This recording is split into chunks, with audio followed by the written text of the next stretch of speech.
Et depuis 1994, et ce n'est pas la faute de la France, pardon de le dire dans des termes aussi crus, vous n'avez pas été capable de restaurer la souveraineté, ni militaire, ni sécuritaire, ni administrative de votre pays. C'est aussi une réalité. Il ne faut pas chercher des coupables à l'extérieur de cette affaire.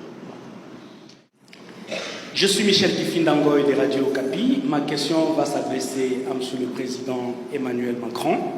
Monsieur le Président, la mémoire congolaise retient d'une façon fraîche que la France a joué un rôle pertinent dans le génocide rwandais et surtout dans l'entrée des FDLR en RDC avec l'opération turquoise. Vous vous rappelez, il y a eu un couloir humanitaire.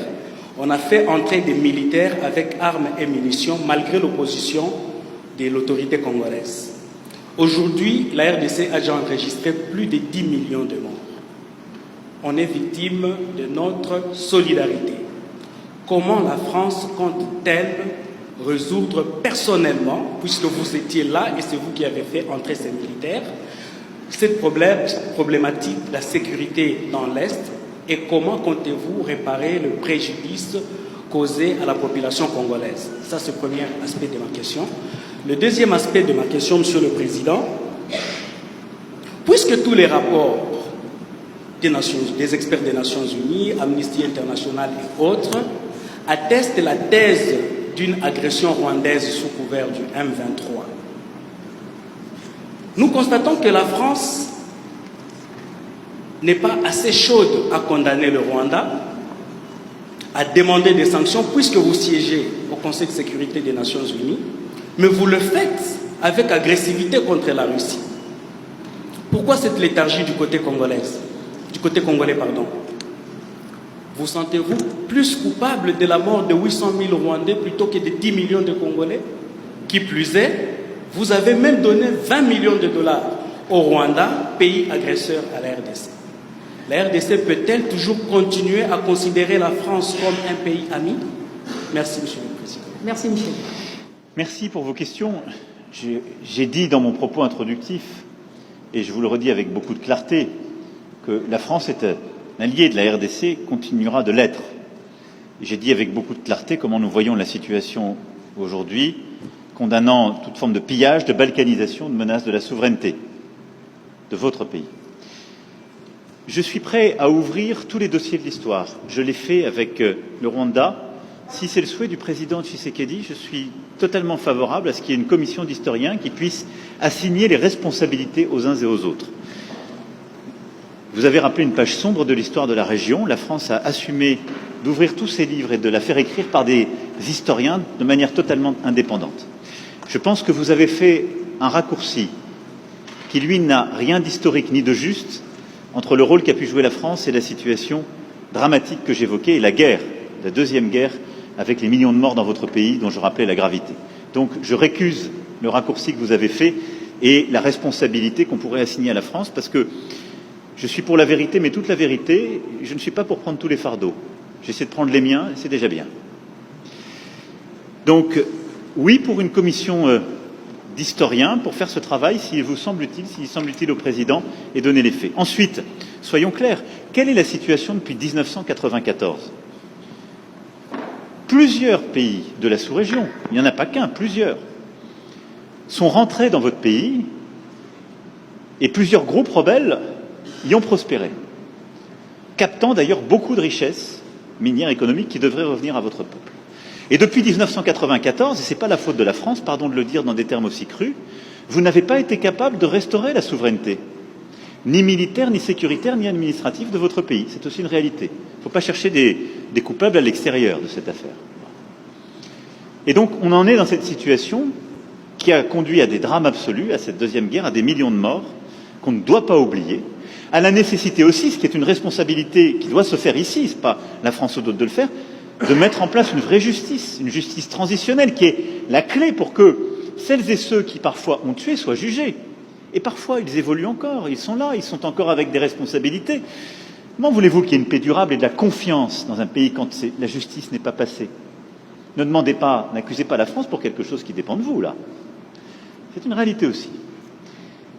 Mais très clairement, sur cette situation, depuis 30 ans, a pris un tour inacceptable. Donc voilà, Oui pour faire la vérité sur l'histoire, non pour prendre tous les fardeaux. Et si on est clair, soyons clairs jusqu'au bout et assignons toutes les responsabilités, y compris les responsabilités congolaises, y compris les responsabilités de la sous-région. Bâtissez une armée solide, construisez la sécurité et le retour de l'État partout sur le territoire, faites passer la justice transitionnelle pour que vous n'ayez pas des coupables et des criminels de guerre encore en responsabilité ou sur le terrain, soyez intraitables avec tous les voisins de la région quand ils viennent vous piller et nous serons à vos côtés. Je ne peux pas être plus clair sur ce sujet. La clé dans la durée, on l'évoquait avec le président Tshisekedi.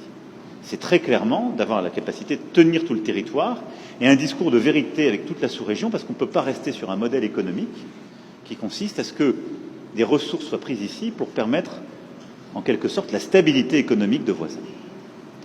À ça s'ajoute un devoir aussi qui est de répondre à la menace terroriste. Je l'évoquais tout à l'heure rapidement. Les ADF sont des groupes qui n'ont pas de proxy régionaux. Ce sont des groupes terroristes sur votre sol qui menacent la stabilité et qui peuvent s'étendre, on l'a vu dans d'autres régions africaines, avec des conséquences terribles. Et ces mouvements terroristes islamistes, il faut aussi les combattre, c'est une question de sécurité nationale. Ensuite, pour ce qui est du M23 et des sanctions.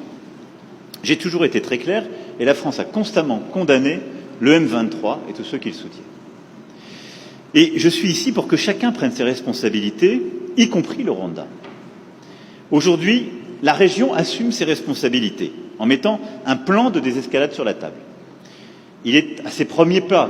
D'abord, il marque une convergence entre des mécanismes qui étaient séparés jusqu'alors. Ensuite, il commence à fonctionner. En tout cas, je le regarde avec beaucoup d'estime, d'amitié, si je puis dire, et de soutien. Et nous sommes d'accord, y compris avec le président Tshisekedi, pour appliquer ce plan et donner une chance à la paix. Donc nous avons une opportunité de résoudre, je l'espère, la question du M23. Nous avons aussi l'opportunité de traiter, ce faisant, si ce plan avec son chronogramme sont appliqués, enfin la question des FDLR. Donc je vais être très clair, ce n'est pas aujourd'hui qu'on doit tout bousculer. Aujourd'hui, il faut donner une chance à ce plan, à la médiation angolaise, à l'engagement des uns et des autres résultats. Mais je serai tout aussi clair. Ceux qui feront obstacle à ce plan, et on le verra sur le terrain, puisque dans le cadre de la médiation, il y a un mécanisme de vérification sous pilotage angolais, qui pourra dire qui respecte, qui ne le respecte pas, avec des observateurs indépendants. Ceux qui feront obstacle à ce plan savent à quoi ils s'exposent, y compris à des sanctions. Et si demain, nous allons aux élections dans des conditions difficiles, vous parlerez de compromis à l'africaine, alors qu'aujourd'hui, ces mêmes Africains sont en train d'attirer votre attention sur cette ignoble et injuste agression due au fait du Rwanda et demandons même des sanctions, personne n'en parle. Voilà ce que je voulais apporter comme précision pour dire, ça aussi, ça doit changer dans la manière de coopérer avec la France et l'Europe. Regardez-nous autrement, en nous respectant, en nous considérant comme de vrais partenaires, et non pas toujours avec un regard paternaliste, avec l'idée de toujours savoir ce qu'il faut pour nous et non pas pour... Quand un ou une journaliste française pose une question, ça n'est pas le gouvernement de la France. Et c'est bien comme ça. Mais il ne faut pas tout confondre. Non, parce que non, mais c'est pas une position de la France. Je faisais allusion. Parce qu'il n'y a pas de, il y en a eu. Je faisais allusion au propos de Le Drian. Lui, il est officiel français. Oui, mais le compromis à l'africaine, c'est Le Drian, c'est pas la journaliste. C'est exact, mais ce compromis.